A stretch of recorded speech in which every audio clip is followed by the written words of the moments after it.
Alright, folks. From now on, we are going to let this newly revamped randomizer do the cartoon choosing for us. So with that said, let's see what we get from this. Huh. It's one of them cartoonies are coming on. I like cartoons. Don't you like cartoons?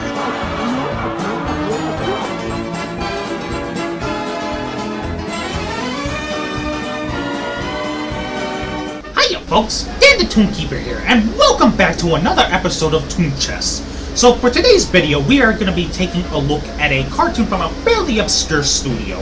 Well, actually, maybe not that obscure, because the man running the studio, I think, is a name that many of you who've studied animation history or researched it at one point or another have heard of quite a bit. And that man's name was Iwerks. So sometime in early 1930 or perhaps late 1929, Iwerks would split from Disney and open his own animation studio with the backing of Pat Powers, who backed Disney and Iwerks a couple years earlier for the very first Mickey Mouse cartoon. So Steamboat Willie and the like, those were backed by Pat Powers' company, Celebrity Productions. But onto Iwerks, he opened his own animation studio in 1930 and opened with a character named Flip the Frog, who appeared in shorts from 1930 to 1933. And then, after retiring Flip, he would open with a new character who's going to be the focus of today's video, named Willie Whopper. So who's Willie Whopper, you may ask? Well, the shtick of the character goes like this. He's playing his piano, or the short opens up with him playing the piano, and turns to the audience saying, "Say, did I ever tell you this one?" Or he would be traveling or walking around with a friend, and they pass by something, the friend says something, and then Willie goes, "Say, did I ever tell you this one?" Again, this is based on what I've already seen in these cartoons. Then afterwards it just cuts to like a 5 to 6 minute fantasy sequence, or one of Willie's Whoppers, aka Lies. And yeah, that's pretty much the shtick of Willie Whopper's cartoons. He sets up for a 5 to 6 minute lie, essentially. So, to put it bluntly, he's basically Usopp from One Piece, except of course Willie Whopper, being in theatrical cartoon shorts, doesn't feel the comeuppance of his lies. But you know what? I'll give Willie this. I would take a Willie Whopper cartoon any day over a Buddy cartoon. He never told a lie in his cartoons, but you know what? I think we can agree that it would have been better if he did tell lies. But I digress. The reason I'm mentioning all this is because the cartoon we're going to be covering today for this very show is a 1934 released short called Viva Willie. And what's Viva Willie about? Well, to be honest, I was really more thinking about how to describe Willie Whopper for this opening rather than the cartoon itself. So why don't we start the cartoon and find out together what the hell this is about. So let's roll. Video open, and we're gonna start right now. Oh yeah, and for the first 4 years of the Iwerks Studio, they actually have the backing of MGM as well. And to answer any possible questions from that, no, the Willie Whopper and Flip the Frog cartoons are not owned by MGM, or actually they would have been owned by Warner Brothers today if MGM held the rights to the Turner. But yeah, these early, or the first 4 years of Iwerks' output, or actually Iwerks' output as a whole, is owned by an independent distributor. I forgot the exact name, but basically today it's under Black Hawk Films, which actually has been very nice enough to work with Thunderbean on various Iwerks-related releases, including this very Willie Whopper Blu-ray set, and then of course the upcoming Flip the Frog Blu-ray set. So, I mean, Black Hawk Films, there's definitely a lot major conglomerates like Disney, Universal, Warner Brothers could learn from, you know, this interaction between copyright holders and Thunderbean. But I'm rambling, and that's a whole other topic for another video.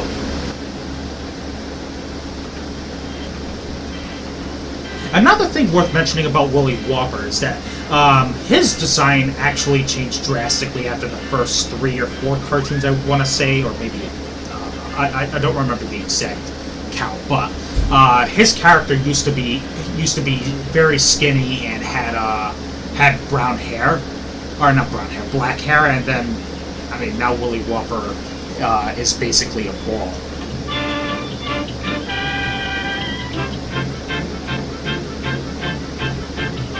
course, wants in on the action, too.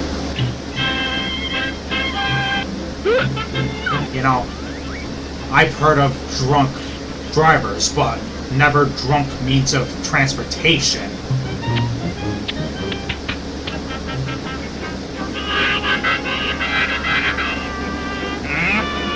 Yeah, you definitely know that this is a lie Willie Whopper is telling, because, I mean, who speaks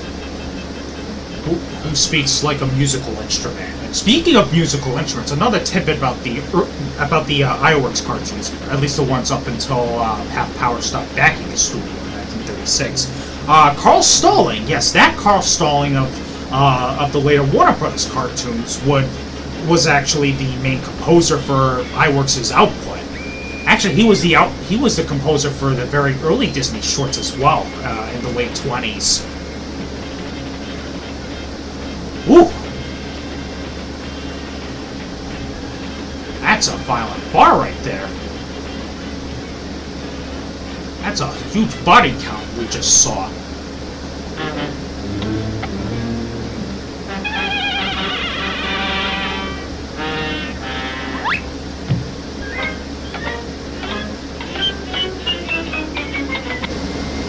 Drunk power.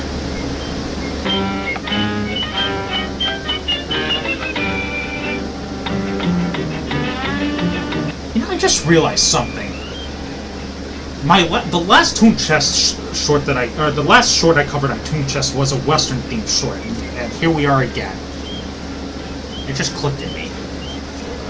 4+ minutes into watching this short.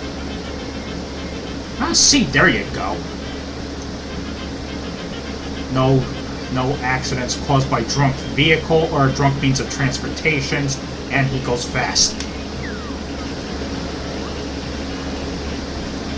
Willie's definitely living in the 30th century right here with his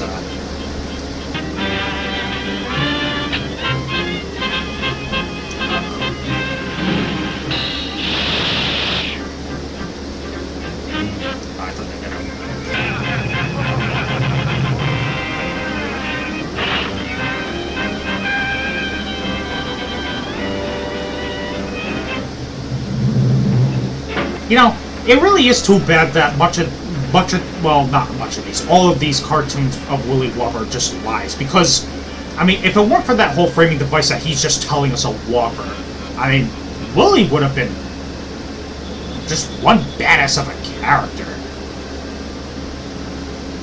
I don't know why they went with that angle with him, because, I mean, with the Scrappy cartoons and Screen Gems around the same time, I mean, he's portrayed as basically just a kid, but yet, without explaining why, you'd see him driving or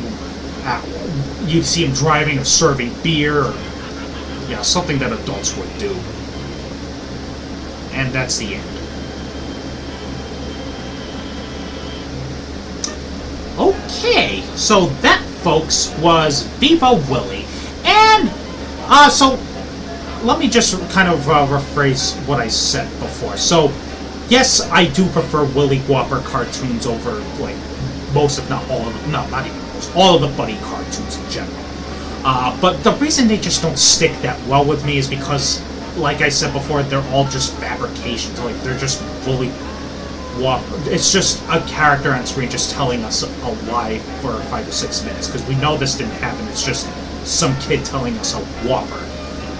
And for that, like, it kind of takes away the illusion of these cartoons for me. It's just, I don't know. It's hard to explain because, yeah, it's a suspension of disbelief and all of that, but I don't know. There's just something about a character saying, hey, I'm going to tell you a Whopper, and then tells us 5 to 6 minutes of something that technically didn't happen. Okay, well, I mean, technically nothing animation-related happened in real life for the most part, unless it's like based on a true story, but these types of cartoons just don't leave much of an impression on me. So with that, I would give Viva Willie a C. So, like I said before, or in the very first short where I described the ratings of these cartoons, a C is not bad, but it's not good per se. It just like, at worst, it's something that could have been done much better. At best, it's just something that just doesn't leave an impression. fashion. I guess that's the best way to put it for most of the Willie Whopper's output, or most of Willie Whopper's outputs in general. It's just like if it weren't for the fact that he's just saying that this is just a war. I know I keep saying the same thing again and again, but yeah, they should have just made Willie Whopper a character that just did all of these things just because, instead of just framing this as a lie that we're being told for 5 to 6 minutes. That's my whole rambling on Willie. Yeah, what else can I say? But now you tell one, as Willie Whopper would say at the end of some of his cartoons. Viva Willie not being one of those said shorts, so I guess that whole last bit was lost in everything. So sorry about that. I better just close this out. See ya, folks.